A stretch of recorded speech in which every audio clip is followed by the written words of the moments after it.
Lurah Semar Bodronoyo akan medhar sabdo dari surat Sastro Jendro Hayuningrat yang berarti akan merenungkan sebuah sabda Allah. Oleh karena itu, mari kita awali perenungan kita pada kesempatan ini dengan berdoa.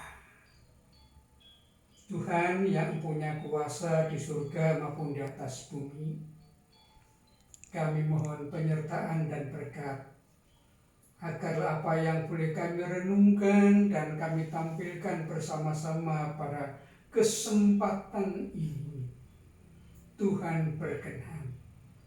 Berkat-Mu kami mohon di dalam nama Yesus, Tuhan dan Juru Selamat dunia. Amin.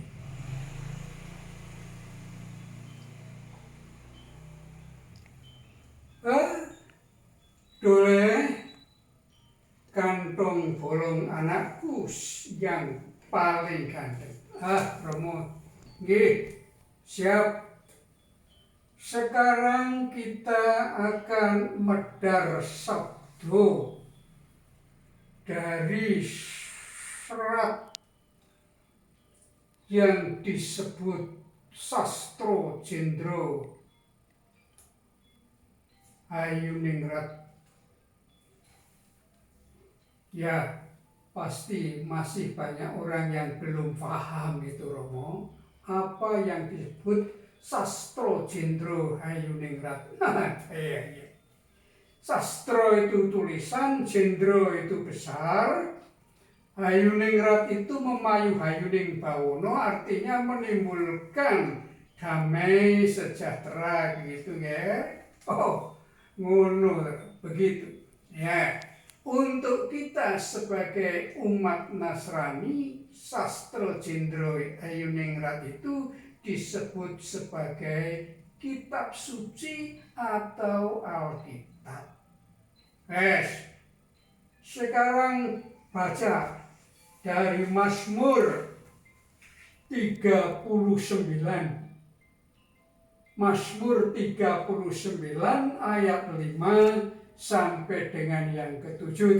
Wacanin ya? Siap, Romo? Siap, aku mau baca ayat yang kelima dari Mazmur 39, 5 sampai 7. Ya Tuhan, beritahukanlah kepadaku ajalku dan apa batas umurku, supaya aku mengetahui betapa fananya aku. Sungguh hanya beberapa terlempap saja kau tentukan umurku. Bagimu hidupku seperti suatu yang hampa. Ya, setiap manusia hanyalah kesia-siaan. Ia hanyalah bayangan yang berlalu. Ia hanya mempeributkan yang sia-sia dan menimbun, tetapi tidak tahu siapa yang merauhnya nanti. Ya. Ngene tulis jarwane pedaring sabdo saka Mazmur tadi itu berlatar belakang bahwa orang-orang yang dulu atau yang sekarang disebut sebagai orang saleh atau orang soleh, ya, orang saleh itu justru berdiam diri, bertahan untuk tidak berbicara di tengah-tengah kekacauan kehidupan. Nah, kenapa disebut kekacauan? Justru orang-orang fasik yang melakukan banyak kejahatan malah menimbun harta, hidupnya enak kepenak. ibarat pongnak pongno mumpung enak mumpung ono. Ngono. Ayo. Lalu pemazmur tadi mengajarkan bahwa ada orang yang saleh itu, orang yang dikategorikan orang benar itu tidak berani membuka mulut, tidak berani ngomong daripada nanti omongannya itu gresulo, menyesal. Kenapa kami yang disebut sebagai orang percaya justru hidupnya itu susah. Saking susahnya, maka tadi ayat yang kelima menyebutkan, ya Tuhan, beritahukanlah kepadaku ajalku dan apa batas umurku, supaya aku mengetahui betapa fananya aku. Ibaratnya lebih baik aku mengakhiri hidupku dan diakhiri oleh Allah sendiri daripada melihat kejahatan-kejahatan yang sedemikian merajalela dan menjadikan mereka seolah-olah hidup jauh lebih bahagia, jauh lebih makmur, jauh lebih syukur. Oh, begitu saudaramu. Begitu pemahamannya. Nah, tadi saya waktu membaca ayat yang ke-6, itu dikatakan sungguh hanya beberapa tempat saja kau tentukan umurku. Apa arti terlempap itu? Barangkali masih ada yang belum tahu. Terlempap itu adalah sebuah ukuran ukuran panjang, yang panjangnya itu hanya 8 cm. Jadi tidak panjang sesungguhnya, tapi tetap sebagai ukuran. Tetap ada barangnya, ada panjangnya, ya 8 cm itu ya. Nah, kalau hanya beberapa terlempap berarti itu hanya berapa kali 8 cm. Jadi menggambarkan bahwa Allah itu memberikan hidup kepada manusia sangat terbatas. Oh gitu, mudeng saya kan. Jadi hidup manusia itu terbatas, hanya ibarat 8 cm kali berapa. Iya. Itu kalau dibandingkan dengan kekekalan di surga sana. Ya. Betapa singkatnya, betapa pendeknya hidup manusia itu, tetapi manusia menyalahgunakan kesempatan kehidupan itu yang hanya beberapa terlempap itu ya. Ya. Dikatakan ibaratnya itu hampa kehidupan manusia ini, kesia-siaan. Kenapa disebut kesia-siaan? Asalnya karena manusia hidupnya terbatas. Toh bagaimanapun manusia akan mati. Lebih-lebih di dalam pergumulan masa kini ini. Lebih-lebih kalau manusia sudah memasuki usia lansia. Oh iya. Lansia itu sebetulnya mulai umur berapa terang? Lansia itu dimulai umur 60 sampai dengan 70 itu lansia pemula. Terus 70 sampai 80 itu lansia madya. Terus 80 sampai berikutnya itu lansia tua. Pantas manusia, ya yang disebut Romo lansia itu tadi pada saat-saat ini menjadi gelisah. Nah, yaitu karena dalam tubuh alamiah manusia lansia itu sudah rentan dengan berbagai macam penyakit, sudah lemah menjelang keropos. Jadi harus banyak di rumah pada masa-masa sekarang ini. Ya.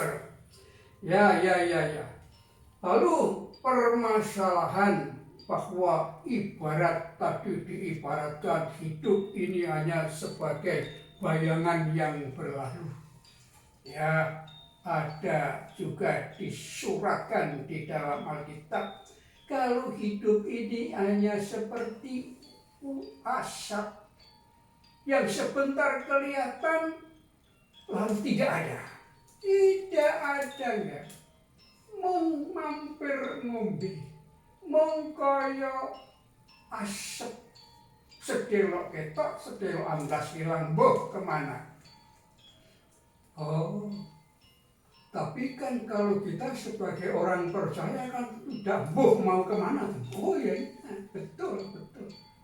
Kita punya yang namanya pengharapan kehidupan yang kekal. Sepanjang kita memiliki iman, percaya, dan pengharapan, gitu kan? Ya. Lalu bagaimana kita sebagai yang sedang menjalani kehidupan ini, Romo? Ojo lali, ojo milik apa mana kemilikan yang tadi disebutkan ayat yang ke-7. Ia hanya mempeributkan yang sia-sia dan menimbun.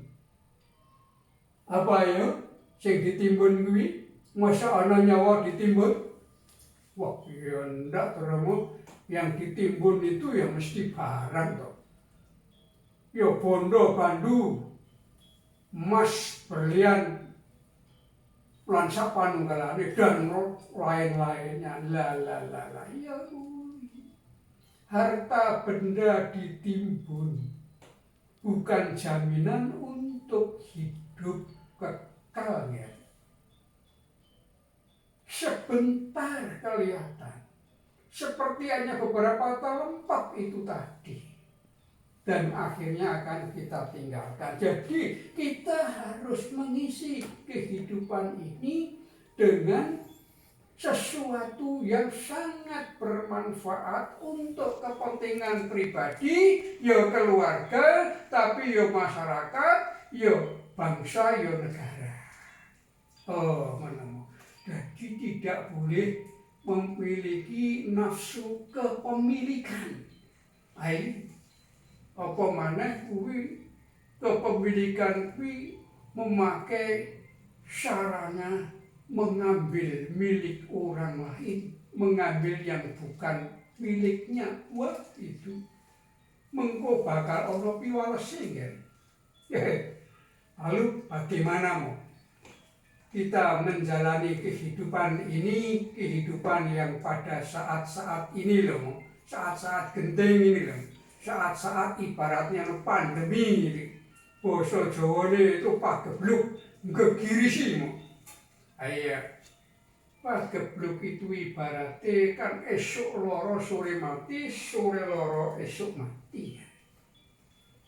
Mula kuwi kita eling den waspada, aja lali. Wong lali iku bakal nomoni barang kang ora becik, barang kang ora benar. Ya. Lalu bagaimana? Harus bersikap bagaimana kita? Apa waktu kita ini ya sudah seperti yang pemazmur suratkan tadi, ya Tuhan beritahukanlah kepadaku ajalku. Perkara ajal iku kudu awake dhewe sing menentukan, juga bukan Allah yang memberitahukan kepada kita, tapi itu sebuah kepastian. Kapan aku dhewe ora weruh, aku ora ngerti. Mung ngertine kabeh bakal nemoni, bakal tekan wayahe, wis wayahe ya wayahe. Wayahe mati ya mati. Nah, akan tetapi ada juntrungnya, ada kelanjutan kematiannya. Benar? Nah, terus bagaimana kita? Sekarang harus bagaimana? Nah, sekarang kita belajar dengan filosofi huruf O itu loh ya. Loh, huruf O kok jadi filosofi apa?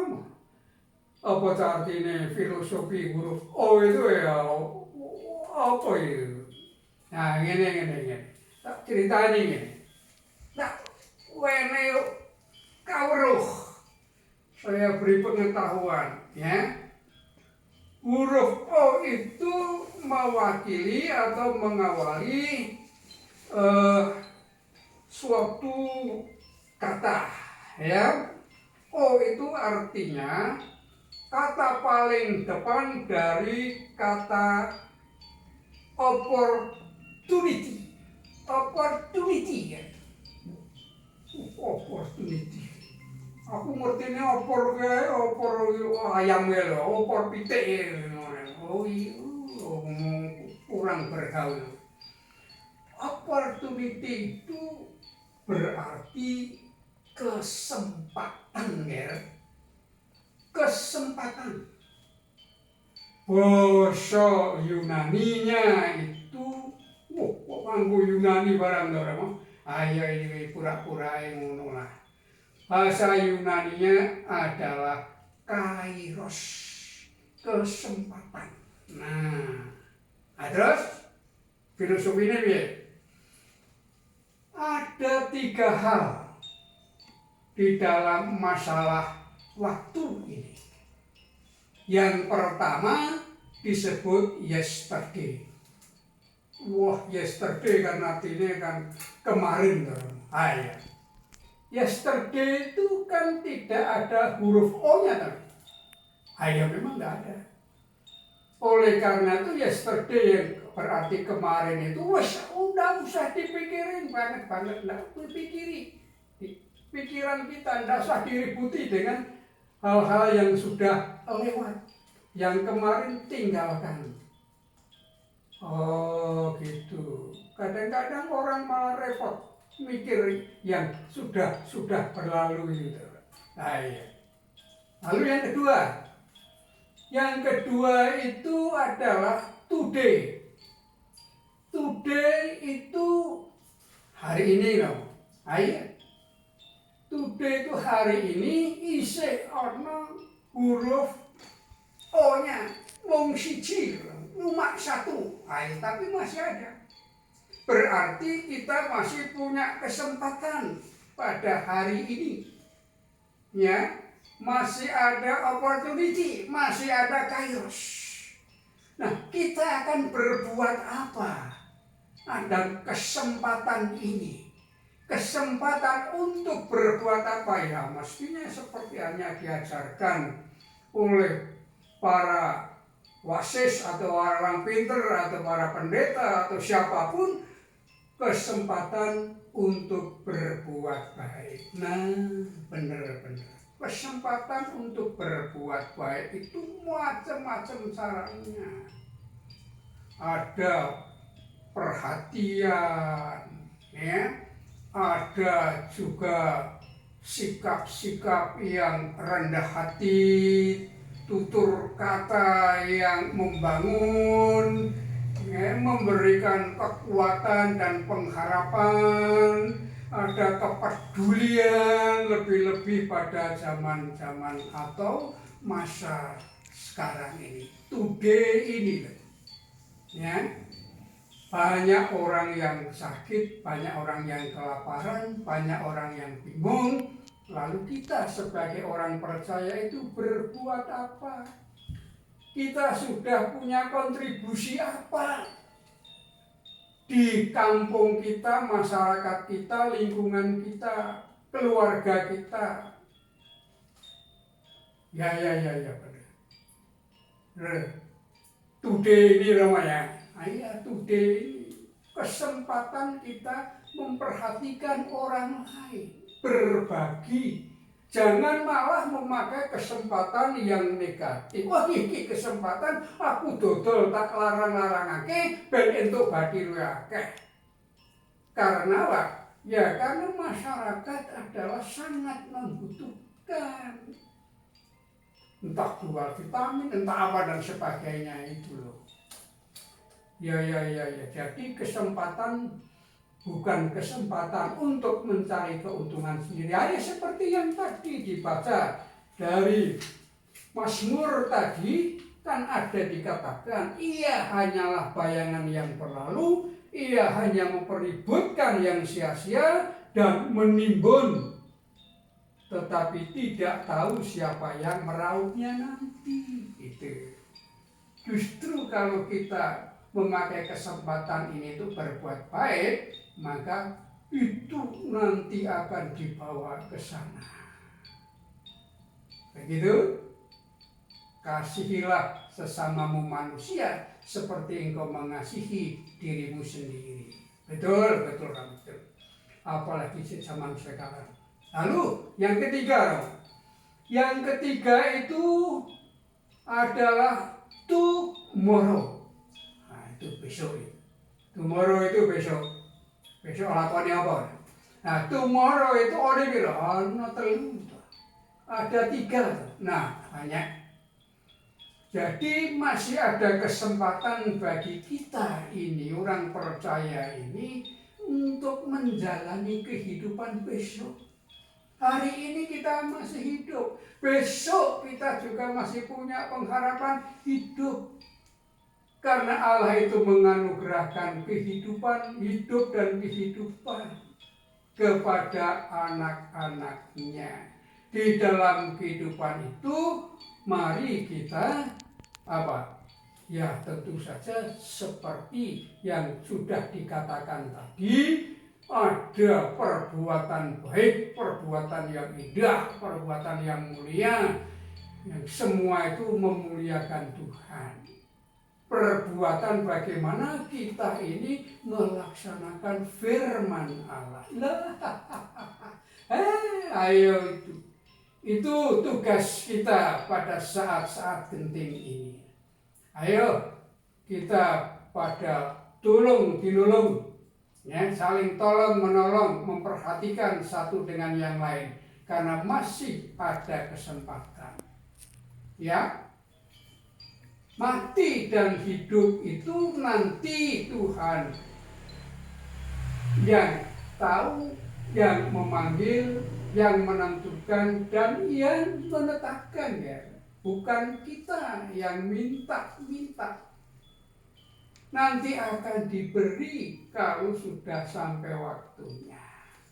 Diberi dan pasti di dalam kehidupan yang kekal, ya. Lah itu yang penting. Fokus kita adalah ke sana. Bagaimana? Sudah cukup pemahamannya? Cukup, sementara cukup dulu. Kapan-kapan kita lanjutkan lagi pemahaman kita dan perenungan kita akan sabda Allah itu, seperti yang Romo sebutkan tadi, Sastro Jendro Ayuningrat. Wah, pasti kita akan mendapatkan pemahaman dan melaksanakan sesuai dengan yang kita pahami. Antara kata dan perbuatan supaya menjadi sebuah kesatuan di dalam kehidupan ini. Oleh karena itu, adik, kita lanjutkan perjalanan yang ke depan itu, yang juga bisa disebut memayu hayuning bawono.